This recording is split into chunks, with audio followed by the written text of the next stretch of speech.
नमस्कार, जय माता दी। मैं हूँ आपकी अपनी लाइफ डिज़ाइनर जीतू आचार्य। आपने कई महीनों से लगातार आपने देखा कि ग्रहों का जो बदलाव हुआ है ये कहीं ना कहीं सिचुएशंस को अस्त व्यस्त कर रहा है। अब चाहे बात आपदाओं की हो रही हो, लेकिन निजी ज़िंदगी में उसका इफ़ेक्ट तो पड़ा है। बहुत सारे लोग जो थे बच्चों की छुट्टियों के चलते जगह जगह घूमने गए हुए थे, कोई वहीं फंस गए, कोई जल्दी टाइम से घर नहीं पहुंच पाए। अगर वहाँ भी रहे तो बहुत सारी दिक्कतों का सामना उन्हें करना पड़ा जहाँ जहाँ आपदाएं आई थी। अब ये तो ग्रहों का प्रभाव है ही, और ये ग्रहों का प्रभाव अभी रहने वाला भी है, क्योंकि हमने अपनी बहुत सारी वीडियोज़ में बताया भी है कि जुलाई का महीना बहुत संभल करके चलने का है। अब जुलाई के महीने में कुछ बड़े ग्रहों का भी चेंज हो रहा है, राशि परिवर्तन होता है। अब जैसे सूर्य की बात करते हैं तो लगभग 1 महीने के अंदर वो राशि परिवर्तन करता ही करता है। तो यहाँ पर कौन कौन से ग्रहों का कैसा प्रभाव रहेगा, हमारी ज़िंदगी के साथ उसका क्या कनेक्शन बनेगा, कुछ ग्रहों की जानकारी हम आपको इसलिए देंगे क्योंकि इम्पॉर्टेंट ग्रह जब होते हैं, जब वो राशि बदलते हैं तो हमें यहाँ पर थोड़ा सा संभलने की ज़रूरत होती है। अगर हम सूर्य की ही बात कर देते हैं कि सूर्य जो हैं वो राजा ग्रह है, यानी ग्रहों में इन्हें एक राजा की उपाधि दी है। लेकिन सूर्य आपकी नौकरी के कारक भी होते हैं, सूर्य आपके हार्ट यानी दिल के कारक भी होते हैं, सूर्य आपके पिता के कारक भी होते हैं, आपके रुतबे के कारक भी होते हैं। बहुत एनर्जी देने वाले प्लैनेट हैं। अगर सूर्य नहीं निकले तो आप सुस्त रहते हैं, उस दिन आप देखिएगा आपकी एनर्जी कितनी डाउन होती है। तो यानी सीधा संबंध जो है सूर्य का हमारे जीवन के साथ है, चाहे वो हमारी इनकम को लेकर के हो, चाहे वो हमारी स्वास्थ्य को लेकर के हो। हर ग्रह का अपना एक रोल है जीवन के अंदर, और अगर सूर्य अच्छी कंडीशन में नहीं चले तो आपकी तबीयत खराब होने लगेगी, आपको आइज से जुड़ी हुई प्रॉब्लम होने लगेगी, हार्ट से जुड़ी हुई प्रॉब्लम, यानी कई सारी चीज़ें जो है उसका सामना हमें करना पड़ता है। अब ये सूर्य का जो जुलाई में गोचर होगा ये कौन सी राशि में होगा, क्योंकि अभी तक जो सूर्य चल रहे हैं वो चल रहे हैं मिथुन राशि में, और मिथुन राशि में सूर्य के साथ गुरु की युति हुई थी, यानी दोनों का आपस में युति संबंध बना था कि दोनों आपस में कंजेशन में थे, इकट्ठे थे वहाँ पे। अब यहाँ पर सूर्य जो था वो कहीं ना कहीं दिक्कत कर ही रहा था। देखा आपने कि कुछ समय आग की घटनाएं बहुत ज़्यादा हुई और बार बार आगजनी हुई, क्योंकि वहाँ गुरु अतिचारी भी हैं, और सूर्य जो एक स्वभाव से जिसे हम अग्नि तत्व का एक ओहदा दिया हुआ है, वो प्लेनेट का ऐसे प्लेनेट के साथ बैठना ये कहीं ना कहीं थोड़ी से संकेत जो थे इन चीज़ों की तरफ दे रहे थे, और जो ऐसी घटनाएं हमने फेस भी की हैं। 16 जुलाई को अब ये सूर्य का चेंज हो जाएगा, यानी सूर्य राशि परिवर्तन करेंगे, और ये लगभग 16 अगस्त तक रहेंगे एक ही राशि में। अब ये कौन सी राशि है इस बार उसके घेरे में आ रही है, वो आ रही है कर्क राशि, चंद्रमा की राशि है ये। तो यहाँ एक चीज़ तो अच्छी हुई, एक चीज़ ये अच्छी हुई कि सूर्य का आगे बढ़ना ये कहीं ना कहीं थोड़ा सा रिलैक्स्ड किया इसने हमें। जैसे आग की घटनाएं हो रही थी ज़्यादा, उससे हमें थोड़ा रिलैक्स कर दिया इसने, क्योंकि अग्नि तत्व का प्लैनेट का गुरु अतिचारी के साथ बैठना ये थोड़ा सा ग्रहों को एक अलग रूपरेखा दे रहा था। बट अभी हमें अगस्त तक जो ये समय रहेगा, कर्क राशि में जब सूर्य रहेंगे तो ये आपको थोड़ी इन चीज़ों को लेकर के रिलैक्सेशन देंगे। लेकिन यहाँ पे ये मतलब नहीं हुआ कि अगर इन्होंने रिलैक्सेशन दी है तो हम अवेयर रहना छोड़ दें, कि घर में इतनी सारी चीज़ें हम इलेक्ट्रॉनिक जो यूज़ करते हैं तो हमें उनकी तरफ ध्यान तो रखना पड़ेगा ना। तो ध्यान तो अभी भी रखना है, पहले भी रख रहे थे, अभी और भी ज़्यादा रखना है, क्योंकि बाकी ग्रहों की भूमिका तो बहुत अच्छी नहीं है। सूर्य का थोड़ा सा रिलैक्सेशन हुआ है। अब सूर्य इम्पॉर्टेंट प्लेनेट इसीलिए माने जाते हैं क्योंकि इन्हें एक राशि का नेतृत्व मिला है।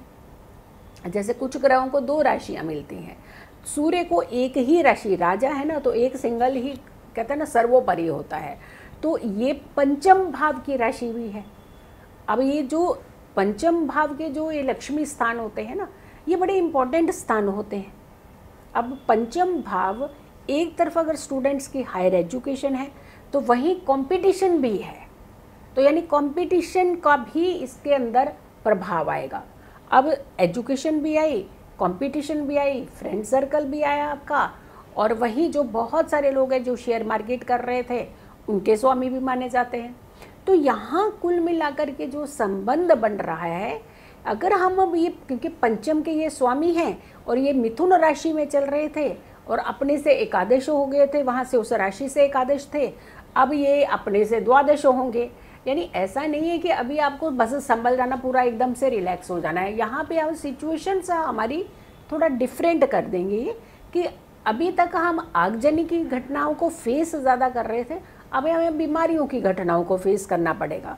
तो अपने स्वास्थ्य को आपने नज़रअंदाज आपकी बार नहीं करना है, पूरा ध्यान रखिएगा। हेल्थ इश्यूज़ हो सकते हैं, कोई खास बीमारी जिसकी चपेट में आप जल्दी आ सकते हैं, यानी अगर के बीमारियों का तो ये समय आएगा ही आएगा, लेकिन उसमें आपको जल्दी ये चीज़ें जो हैं वो पकड़ रही होंगी। तो आपको थोड़ा सा ये देखना है कि हमें किन चीज़ों का खास है, जैसे सूर्य उदय से पहले उठना ही चाहिए। बहुत सारे लोग हैं क्या करना, उठ करके कुछ नहीं होता, ऐसे क्यों नहीं होता जी? हर ग्रह की अपनी एक एनर्जी होती है, वो देता है। रात के टाइम अगर चंद्रमा आपके इमोशंस को फ्लक्चुएट करता है तो आपका दिन का जो सूर्य क्या मनोबल नहीं बढ़ाता है? तो बढ़ाता है ना। तो आपको यहाँ पे थोड़ा सा ध्यान रखने की ज़रूरत है। यहीं पर बुध भी रहेंगे अब कर्क राशि में। अब कायदे से देखा जाए तो ये राजयोग बना देंगे, यानी इसी बीच में बुध का और सूर्य का आपस में कॉम्बिनेशन बन गया। बट ये ध्यान, काल पुरुष की कुंडली का तो ये कर्क राशि चतुर्थ भाव की राशि होगी, लेकिन अगर हम सूर्य की वहाँ से चलेंगे तो ये 12वां भाव हो जाएगा। अगेन इंडिकेशन जो हेल्थ इश्यूज़ का दे रहा है, तो हेल्थ इश्यूज़ का आपने ध्यान रखना है।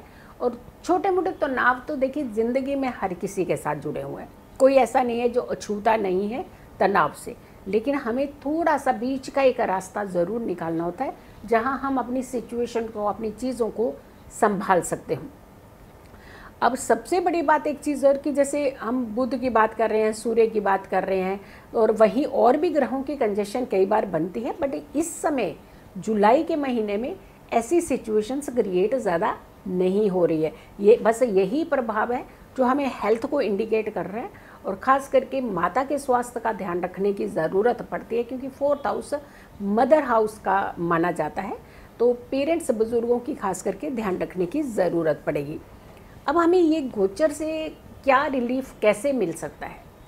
देखिए, कोई भी कार्य जो होता है वो उसे करने से ही उसका लाभ है। अब हम कोई ये नहीं कह सकते कि नौकरी नहीं करेंगे तो इनकम कहाँ से आ जाएगी। अगर आप घर से बाहर ही नहीं निकलेंगे तो बाहर का काम करके कैसे आएंगे? तो यानी इनिशिएटिव जो होता है वो आपको ही लेना पड़ता है। स्वास्थ्य का ध्यान रखिए, अपने स्टेटस का ध्यान रखिए, रुतबे का ध्यान रखिए। पिताजी के साथ आपके संबंध थोड़े से गड़बड़ा सकते हैं यहाँ पे। और वहीं अगर कि हम देखें कि हम क्या किन चीज़ों का सहारा लेकर के इन सारी सिचुएशंस को हम संभाल सकते हैं, तो ऐसे में अगर आप कुंडली दिखा करके माणिक्य हासिल करते हैं, हाथ में पहन लेते हैं, रूबी जिसे हम कहते हैं, तो ये अच्छा रहता है। लेकिन उसमें कुंडली देखे बगैर नहीं डिसीजन लेना चाहिए कि कहा तो आपने पहन लिया, ऐसा नहीं है। सूर्य को जल कोई भी दे सकता है। अब यहाँ पे किसी की सलाह की ज़रूरत नहीं है, बट सूर्य को जल आप नियमित तौर पर एक्सेप्ट सैटरडे आप दे सकते हैं। दान कर सकते हैं, गेहूं का दान करिए आप। एवरी संडे अगर आप गेहूं का दान करते हैं तो अति उत्तम रहेगा। हनुमान जी की आराधना करिए, हनुमान मंदिर में जाइए, हनुमान जी के आगे समक्ष चमेली का तेल का दीपक जलाएं। ये उपाय आप कर सकते हैं। अब ये तो है नहीं कि किस समय जाएं जी, हमारे पास शाम को टाइम नहीं होता, हमारी तो शाम की शिफ्ट होती है, तो सुबह चले जाइए। भगवान ने कहाँ कहा कि इतने बजे आपने मेरे द्वार पे नहीं आना है, नहीं कहते ना। तो हाँ, जो एक टेम्पल्स का टाइम होता है उसे देखते हुए आप जाइए, पूजा भक्ति करिए, आप पाठ करिए, आप हनुमान जी का पाठ करिए, आप हनुमान चालीसा पढ़िए, आदित्य हृदय स्तोत्र पढ़िए। ये सब चीज़ें अगर हम पढ़ते हैं, ऐसे कार्य करते हैं, तो बहुत अच्छा उत्तम एक हमारे जीवन के अंदर हमें एक रिजल्ट देखने को मिलता है। लेकिन हमें ये करना तो पड़ेगा ना। अब यहाँ एक उपाय अगर आप करते हैं तो आपको और भी ज़्यादा एक लाभ जो है वो मिल सकता है। वृद्धाश्रम आप ज़्यादातर जाते हैं, आपने देखा होगा कि बहुत सारे ऐसे बुज़ुर्ग होते हैं जो तरस जाते हैं अपने परिवार के चेहरे देखने के लिए। हो सकता है कई बार एक ऐसा कम्युनिकेशन गैप पड़ जाता है जिसे भर पाना शायद मुश्किल होता है, बट एक इनिशिएटिव, एक एफर्ट अगर आप ये करें कि कोशिश करें कि उनके घर तक पहुंच करके अगर उन्हें दोबारा पुनः अपने घर में भिजवा सकें, घर के अंदर स्थान दिलवा सकें, ये काउंसलिंग से होगा।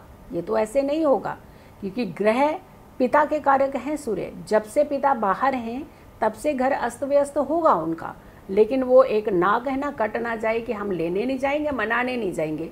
भाई इतने बड़े पिता के साथ क्या आपका कंपटीशन है? बच्चों का कोई कंपटीशन नहीं होता है। तो अगर आप एक मिडिल पर्सन की एक भूमिका निभा करके ऐसा कुछ कर्म करें कि वृद्धाश्रम से पिता को ले जा करके उनके परिवार के सदस्यों के साथ मिलाने की भूमिका आप करें, तो आपका सूर्य इतना अच्छा होगा, आपके कर्म इतने अच्छे होंगे कि आपको ज़िंदगी भर पीछे मुड़ करके कभी देखना नहीं पड़ेगा। हाँ, ये हम चाहते हैं कि ऐसा आप करें, और इसमें समय भी लगता है। ऐसा तो नहीं है कि 2 ही दिन के अंदर हमने कहा और आपने कर दिया, बट माइंड के अंदर एक रखिए कि मुझे ये कर्म करना है, ये कार्य करना है, और जैसे मौका मिले तो आप करिएगा ज़रूर। थोड़ा सा आपको इनिशिएट करना पड़ेगा, और यकीन मानिए आपकी ज़िंदगी के अंदर एक ड्रास्टिक बदलाव होगा। कर्म भी सुधरेंगे और साथ के साथ ग्रह भी सुधरेंगे, आपके जीवन की रूपरेखा ही बदल जाएगी। सो वीडियो को ज़रूर शेयर कीजिएगा। अगर आपने मेरे चैनल को सब्सक्राइब नहीं किया है तो ज़रूर कीजिएगा, वीडियो शेयर कीजिएगा, और हमारे जो नंबर्स हैं उन पर कॉल करके आप अपनी बुकिंग करा सकते हैं। अगर आप अपनी कुंडली पूरी वेरीफाइड तरीके से दिखाना चाहते हैं, हमारा व्हाट्सएप नंबर है 9717349993, ये मेरा व्हाट्सएप नंबर है। और नॉर्मली जो कॉल हैं वो आप कर सकते हैं 9999451312 पर 9717059597। आप इन नंबर्स पर कॉल भी कर सकते हैं, स्क्रीन पर भी आपको नंबर दिख रहे हैं। तो अगर आप अपॉइंटमेंट लेना चाहते हैं तो बुकिंग करा सकते हैं। खुश रहें, स्वस्थ रहें, पॉजिटिव रहें। पॉजिटिव रहते हैं तो हर समस्या से हम दूर रहते हैं। जल्दी हाजिर होंगे एक अच्छी वीडियो के साथ। तब तक के लिए नमस्कार, जय माता दी।